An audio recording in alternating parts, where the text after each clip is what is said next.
لله رب العالمين والعاقبة للمتقين والصلاة والسلام على سيدنا محمد وعلى آله وأصحابه أجمعين. وقال الله تبارك وتعالى في كلامه المجيد والقرآن المجيد: أعوذ بالله من الشيطان الرجيم. بسم الله الرحمن الرحيم. إن أولياء الله لا خوف عليهم ولا هم يحزنون الذين آمنوا وكانوا يتقون لهم البشرى في الحياة الدنيا وفي الآخرة لا تبديل لكلمات الله ذلك هو الفوز العظيم. صدق الله العظيم وصدق رسوله الكريم. یاران طریقت شریعت، باری تعالیٰ نے لاغیر کتاب میں، مقدس و مطہر کتاب میں اپنے ولیوں کی شان، سبحان اللہ، ولیوں کی پہچان، ولیوں کا مقام اور ولیوں کے جو انعامات کے ذکر فرمایا. اور یہ اللہ پاک کی پاک کتاب قرآن مجید ایسا حوالہ ہے کہ کوئی بھی لا الہ الا اللہ محمد رسول اللہ جو پڑھنے والا اس حوالے کا انکار نہیں کرتا. جو بات آ جائے قرآن مجید میں ہر ایک اپنا اسی جگہ پر سر چکا لیتا ہے. اللہ پاک نے اپنے ولیوں کی شان بیان فرمائی، ولیوں کی شان بعد میں بیان فرمائی، پہلے لوگوں کے ذہنوں میں بات بٹھائی کہ کتنی پکی بات ہے کہ اولیاء اللہ کا مقام بہت بلند ہے. سبحان اللہ. پہلے اللہ پاک نے فرمایا کہ اللہ، پھر فرمایا انا، پھر فرمایا اولیاء اللہ. لفظ اولیاء سے پہلے دو حروف الگ ہیں. پہلے فرمایا اللہ. اللہ عربی زبان میں جب کوئی اعلان کیا جاتا ہے، لوگوں کو اپنی طرف اس متوجہ کیا جاتا ہے، جس طرح ہمارے اردو کے اندر، پنجابی کے اندر مسجدوں میں یا اسپیکر میں جب اعلان ہوتے ہیں تو لوگ کہتے ہیں حضرات ایک ضروری اعلان سنو. اب یہ حضرات ایک ضروری اعلان سنو یہ اعلان کا حصہ نہیں ہے. ابھی تو پتہ نہیں کہ اگلا اعلان غمی کا ہے، خوشی کا ہے، یا کسی کے گم ہونے کا ہے، کسی کے سامان کا ہے، لیکن یہ الفاظ ضرور بولے جاتے ہیں حضرات ایک ضروری اعلان سنو. مطلب کیا ہوتا ہے؟ مطلب یہ ہوتا ہے کہ جو بندہ توجہ نہیں بھی کر رہا وہ بھی توجہ کر لے کہ ذرا اعلان غور سے سنو. سبحان اللہ. عربی زبان میں جب اعلان کرنا ہوتا تھا سب سے پہلے کہا جاتا تھا اللہ ذرا غور سے سنو. اللہ پاک نے ولیوں کی شان بیان کرنے سے پہلے فرمایا اللہ ذرا غور سے سنو، اس لیے کہ جو اگلا اعلان ہونے والا ہے اعلان بڑا اہم ہے. جو اگلی بات ہونے والی ہے بات بڑی اہم ہے. اللہ پاک نے فرمایا اللہ غور سے سنو. انا، بے شک، انا کا معنی بے شک. اب ہمیں بھی پتا ہے، آپ کو بھی پتا ہے کہ جو بات قرآن مجید میں آ جائے اس میں کوئی شک نہیں، اس میں کوئی شک نہیں ہے. اس کی آیت، رکوع، الفاظ، حروف، ہر پورا قرآن سچا ہے. لیکن اللہ پاک نے پھر بھی ولیوں کی شان بیان کرنے سے پہلے فرمایا انا، بے شک، کیونکہ ہو سکتا ہے بعد میں زمانے میں آنے والا باقی قرآن کو تو مان لے لیکن ولیوں کی شان کو نہ مانے. اللہ پاک نے لفظ انا لا کر بتا دیا کہ اے قرآن پڑھ کے سنانے والے، درس قرآن کا اعلان کرنے والے، لوگوں کو توحید کی باتیں بتلانے والے، جس طرح رب کی توحید میں شک نہیں وہ رب وحدہ لا شریک کہتا ہے، ولیوں کی شان کو بھی. سبحان اللہ.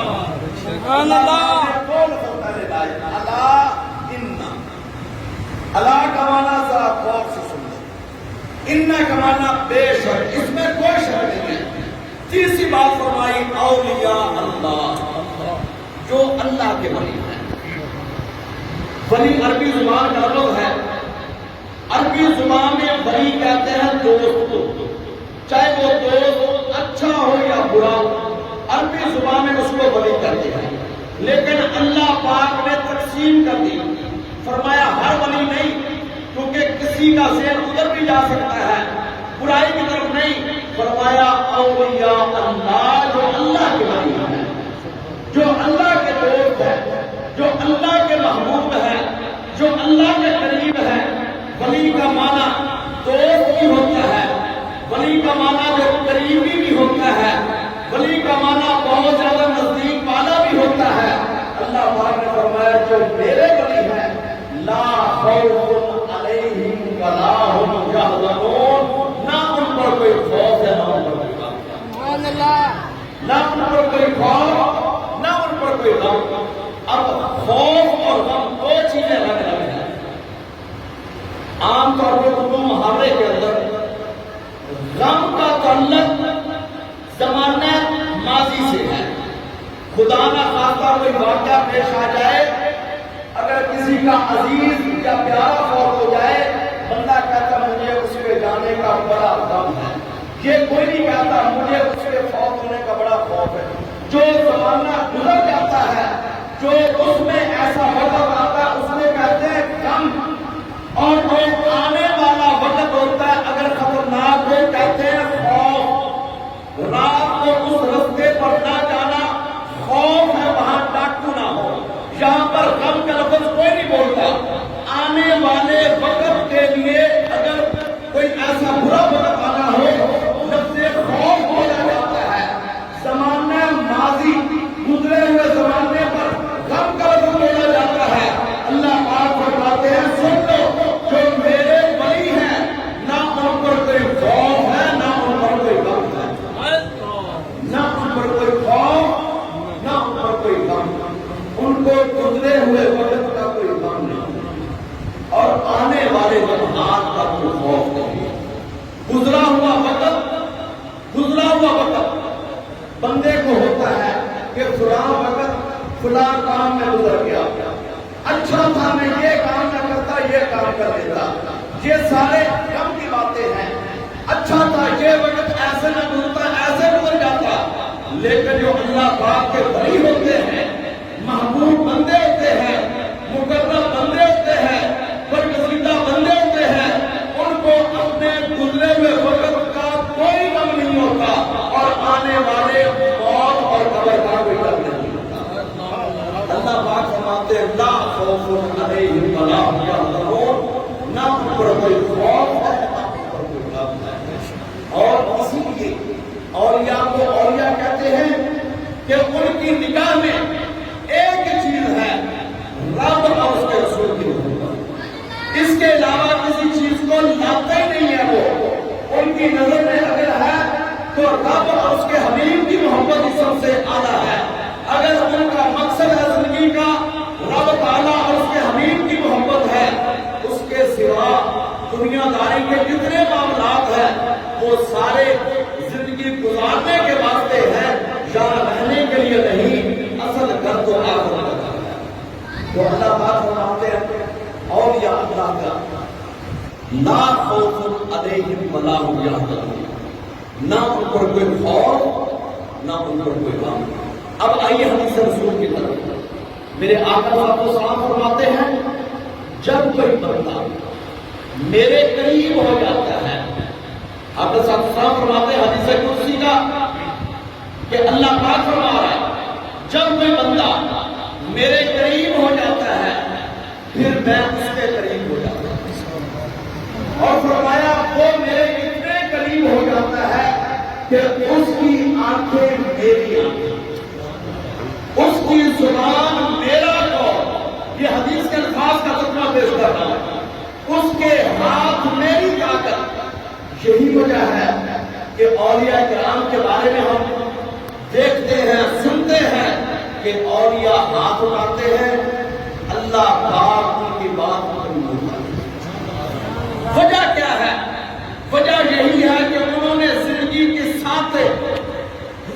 کے لمحات اللہ پاک کے نام کی ہوتے ہیں. ان کی زندگی کا ایک منشا ہے کہ زندگی کا ہر لمحہ رب تعالیٰ کی رضا میں گزر جائے. اور جو ایسی ہستیاں ہوتی ہیں اولیاء کرام، پھر وہ زندگی کا ہر لمحہ ایسے گزارتے ہیں کہ کسی وقت بھی بلانے والے کا بلاوا آ جائے تو وہاں دیر نہ لگے. اور اسی طرح میرے حضرت صاحب، میرے حضور قبلہ عالم، آپ حضور پیر سید محمد شاہ صاحب رحمۃ اللہ علیہ، آپ حضور رحمۃ اللہ علیہ واقعہ بیان فرماتے تھے کہ اولیاء کرام کی نگاہ کتنی آگے جاتی ہے. آپ فرماتے تھے غوث پانی پتی رحمۃ اللہ علیہ کے بارے میں کہ آپ اپنے مریدوں کے ساتھ سفر کر رہے ہیں، سامنے دریا نظر آ رہا ہے، سامنے دریا پانی چل رہا ہے. چند قدموں پر وضو کی حاجت ہوئی تو غوث پانی پتی رحمۃ اللہ علیہ نے مٹی پر یا ریت پر ہاتھ مار کر تیمم کر لیا. حالانکہ تیمم کا مسئلہ یہ ہے کہ اگر پانی موجود ہو تو تیمم جائز نہیں ہوتا. تیمم اس وقت ہوتا ہے کہ جب پانی نہ ہو یا ہو لیکن استعمال پر قدرت نہ ہو. اب پانی سامنے ہے، غوث پانی پتی رحمۃ اللہ علیہ مریدین کے ساتھ ہے، آپ نے تیمم کر لیا. ایک مرید نے عرض کی حضور شریعت کا مسئلہ تو یہ ہے کہ پانی اگر موجود ہو، اور اس کے بارے میں فقہائے کرام فرماتے ہیں کہ چاروں طرف 1 میل ادھر، 1 میل ادھر، 1 میل ادھر، 1 میل ادھر، چاروں طرف میل کے اندر پانی ملنے کا اگر گمان ہو، مل سکتا ہو تو وہاں تیمم جائز نہیں ہوتا. تو غوث پانی پتی سامنے دریا چل رہا ہے، آپ نے تیمم کر لیا. غوث پانی پتی نے فرمایا میں نے تیمم کیوں کیا ہے؟ میں نے تیمم کیوں کیا ہے؟ کیا تم میں سے کوئی بتا سکتا ہے کہ میں پانی تک پہنچاؤں گا؟ غور نہیں کیا آپ نے؟ کیا کوئی بتا سکتا ہے کہ میں پانی تک پہنچاؤں گا؟ یہ میں نے تیمم اس لیے کیا ہے کہ اگر چند قدموں کے درمیان میری موت آ جائے تو بے وضو حالت میں اللہ کے دربار میں نہ جاؤں، باوضو حالت میں اللہ پاک. سبحان اللہ، نعرہ تکبیر، نعرہ رسالت، نعرہ حیدری، نعرہ غوثیہ.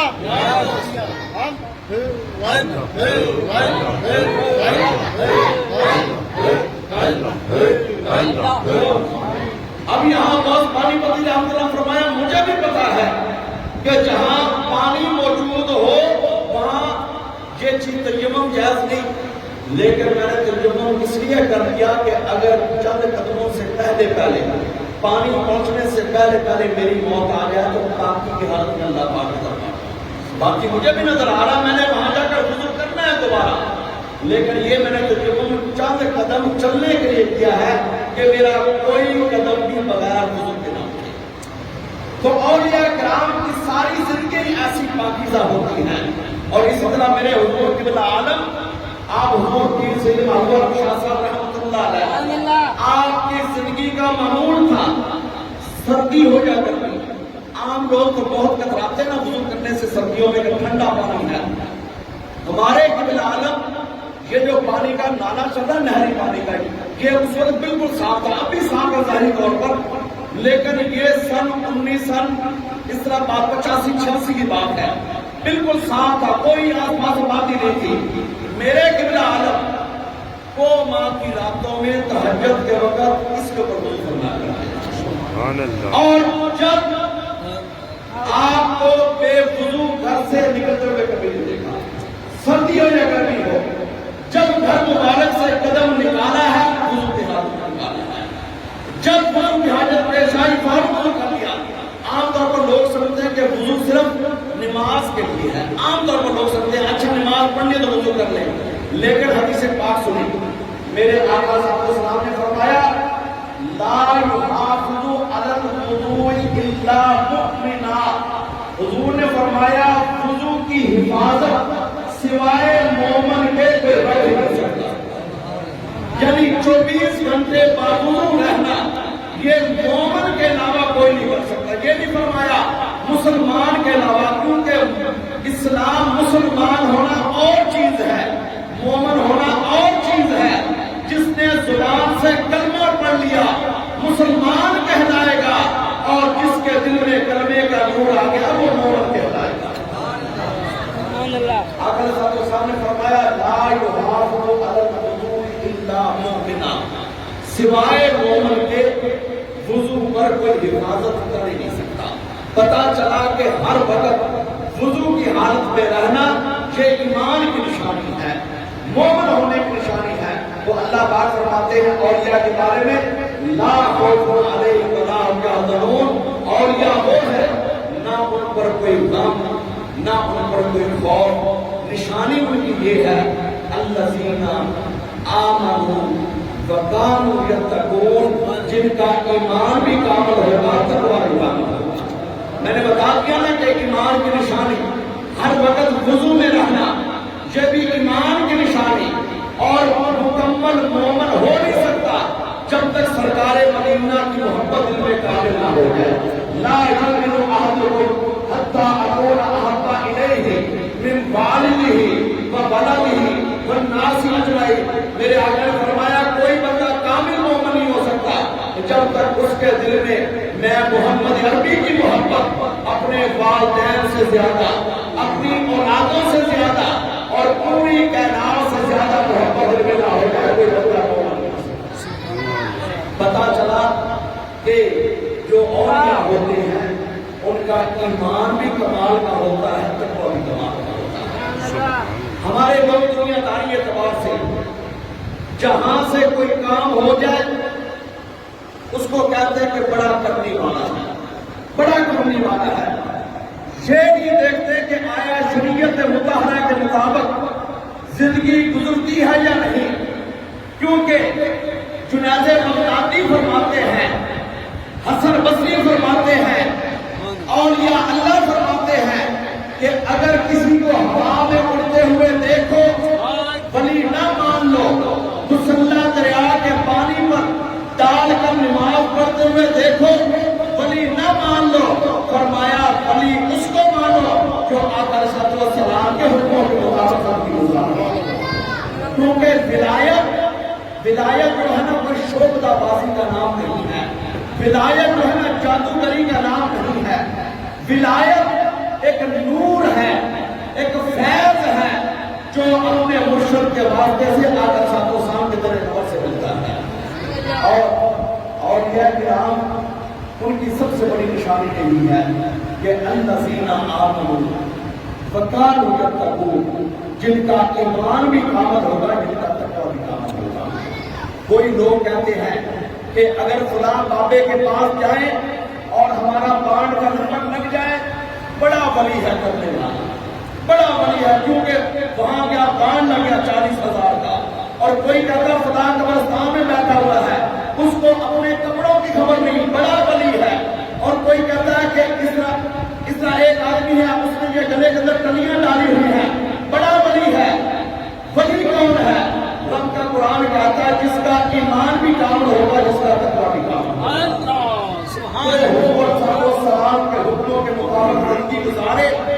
کیونکہ مجذوب ہونا اور چیز ہے، ایک ہے مجذوب لاکھوں میں کوئی ہوتا ہے، مجذوب وہ ہوتا ہے کہ نور الہی، تجلی الہی دماغ پر پڑی، عقل جواب دے گئی، اب اس بندے کو پتہ نہیں ہے کہ میں نے کیا کھانا ہے کیا پینا ہے، یہ مجذوب ہے۔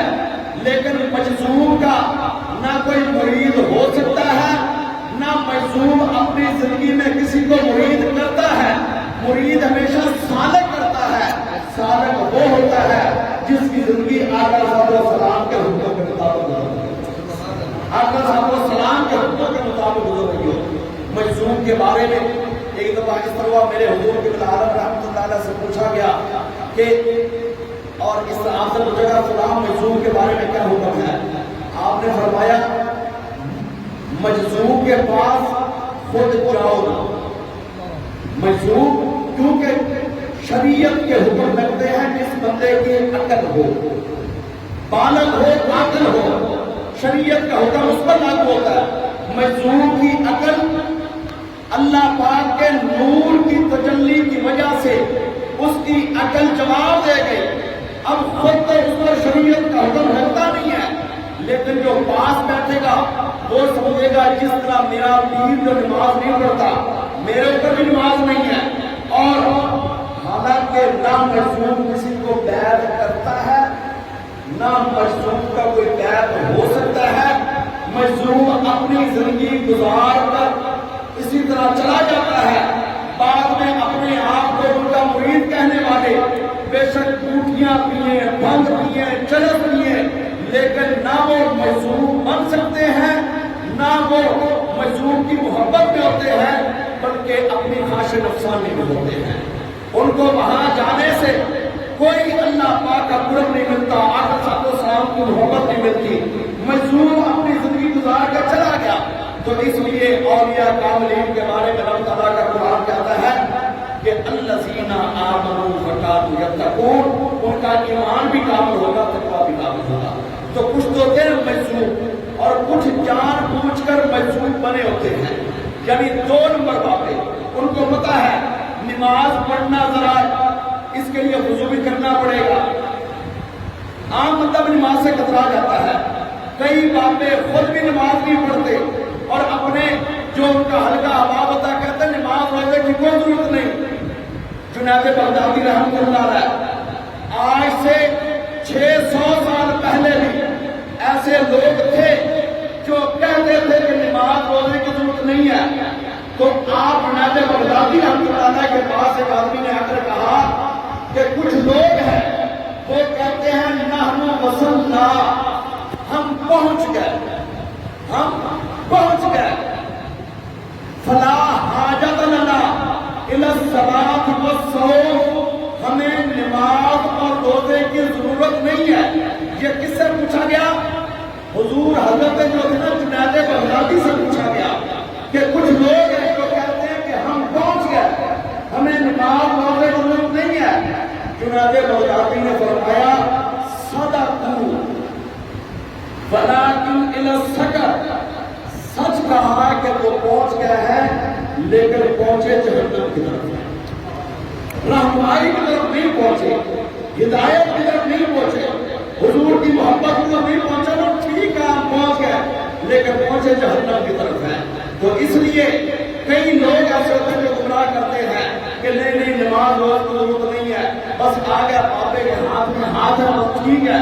نہیں، ہر صحیح باپا جس کو صحیح باپے نے کسی جگہ پر بٹھایا ہو وہ نہ خود گمراہ ہوتا ہے نہ آنے والوں کو گمراہ کرتا ہے، وہ ہمیشہ ہدایت کا سرچشمہ ہوتا ہے، ہدایت کا نور ہوتا ہے۔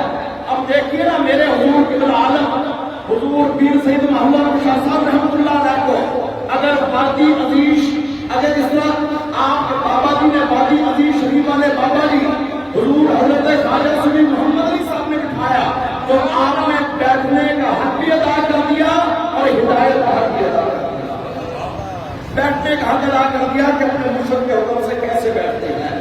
پھر زندگی ایسی گزاری کہ وہ لوگ جن کی زندگیاں رب تعالیٰ سے بہت دور تھی، بڑے بڑے شرابی لوگ، بڑے بڑے عادی لوگ نہ ہوں گے، لیکن میرے قبلہ عالم حضور پیر سید محمد شاہ صاحب رحمۃ اللہ علیہ کے ہاتھوں میں ہاتھ دینے سے اللہ پاک نے ان کی زندگیاں بدل دی، اللہ پاک نے ان کے مقدر بدل دیے۔ اسی وجہ سے علامہ اقبال کہتے ہیں نگاہ بھری میں یہ تاثیر دیکھی، بدلتی ہزاروں کی تقدیر دیکھی، نگاہ بھری میں یہ تاثیر دیکھی، بدلتی ہزاروں کی تقدیر دیکھی۔ لوگ عام طور پر کہتے ہیں کہ اگر پہلے کچا مکان ہو، بیعت ہونے کے بعد پکا مکان بن جائے، یہ تقدیر بدلی ہے۔ ہاں یہ بھی تقدیر بدلی ہے، لیکن جو پہلے نیکی سے فارغ ہو، ہاتھوں میں ہاتھ دینے سے نیکی کا رستہ مل جائے، یہ بھی تقدیر بدل جاتی ہے۔ نگاہ بھری میں تاثیر دیکھی، بدلتی ہزاروں کی تقدیر دیکھی۔ اسی طرح میرے حضرت صاحب رحمۃ اللہ علیہ تشریف فرما تھے اور اس طرح تھا کہ اس وقت جمعہ نیچے خانے میں ہوتا تھا، سامنے والا سیل خالی تھا، چھت نہیں پڑی تھی. تو آپ لوگ اٹھے جمعے کے بعد فارغ کر بیک سیل میں بیٹھے تھے تو ایک سنگی مٹھائی کا ڈبہ لے کر آیا. اب آپ لوگوں نے مٹھائی کا ڈبہ تحفہ ہدیہ قبول کیا. آپ نے فرمایا کہ یہ سنگی تحفہ لے کر آیا ہے، مجھے بڑی خوشی ہوئی ہے، لیکن فرمایا مجھے اس وقت بڑی زیادہ خوشی ہوتی ہے جب بیعت ہونے سے پہلے سنگی کسی اور رنگ میں ہو، بیعت ہونے کے بعد مرشد کا رنگ چڑھ جائے، مجھے مٹھائی کے ڈبوں سے زیادہ خوشی ہوتی ہے. مجھے مٹھائی کے ڈبوں سے زیادہ خوشی ہوتی ہے کہ بیعت ہونے سے پہلے بے نمازی ہو، بیعت ہونے کے بعد نمازی بن جائے، بیعت ہونے سے پہلے زبان پر کبھی جھوٹ آ جاتا ہو، بیعت ہونے کے بعد زبان پر نچل سچ چلے، بیعت ہونے سے پہلے چہرہ آقا کی سنت سے خالی ہو، بیعت ہونے کے بعد آقا صلی اللہ علیہ وسلم کی سنت کریمہ چہرے پر سر جائے، بیعت ہونے سے پہلے لباس کا رنگ کچھ اور ہو، بیعت ہونے کے بعد رنگ کچھ اور ہو جائے. اور اس لیے کہتے ہیں نا، کوئی رنگ صحابہ، کوئی رنگ پیلا، کوئی گلابی کرتا، مرشد والا رنگ محمد کسے کسے نہیں چلتا. کوئی رنگ صحابہ، کوئی رنگ پیلا، کوئی گلابی کرتا، مرشد والا رنگ محمد کسے کسے نہیں چلتا. اور جب مرشد والا رنگ چڑھ جائے، کچا رنگ لگاری والا لہندا چڑھتا رہتا، کچا رنگ لگاری والا لہندا چڑھتا رہتا، پکا رنگ میرے مرشد والا چڑھیا ہو جاتا. مرشد جیوے، مرشد جیوے، مرشد جیوے، مرشد جیوے. تو اس لیے میرے حضور ابن عالم نے فرمایا، تو آپ نے فرمایا سنگی مٹھائی کا ڈبہ لے کر آیا، مجھے بڑی خوشی ہوئی ہے، لیکن جب کوئی سنگی اپنی زندگی بدل دیتا ہے مجھے مٹھائی کے ڈبوں سے زیادہ خوشی ہوتی ہے. اور آپ حضور رحمۃ اللہ علیہ ایک واقعہ سناتے تھے. آپ فرماتے تھے کہ مرشد خانے حاضری دیتے رہنا چاہیے. یہ نہ سوچو کہ نذرانہ پاس ہے تو مرشد خانے جائیں گے، نذرانہ نہیں تو آگے سے مرشد کیا کہے گا. جو جیبوں پر نظر رکھے تو مرشد نہیں، مرشد بولتا ہے جو دلوں پر نظر رکھتا ہے. مرشد بولتا ہے جس کی نظر دل پر ہو کہ سنگی آیا ہے، پریشان حال ہے، خوش حال ہے، کس طرح آیا ہے. نذرانوں کی بات نہیں چلتی. آپ حضور فرماتے، میرے حضرت صاحب رحمۃ اللہ علیہ، آپ حضور نے ایک واقعہ بیان فرمایا ابن عالم میں. آپ فرماتے ہیں ایک انصاری مرید پرانے وقتوں میں، کیونکہ انصاری اپنے ہاتھوں سے لنگیاں چادریں خیز بناتے تھے کھڑیوں پر. آپ فرماتے ہیں ایک انصاری مرید سال بعد اپنے مرشد بننے جاتا ہے، پرانے وقتوں کی بات ہے، سال بعد، اور ایک لنگی لے کر جاتا تھا. کتنی توفیق بنتی تھی. ایک سال حالات خراب ہو گئے، حالات مالی طور پر تنگ ہو گئے. جو مرشد خانے کے لیے لنگی بنتی تھی وہ لنگی بن نہ سکی.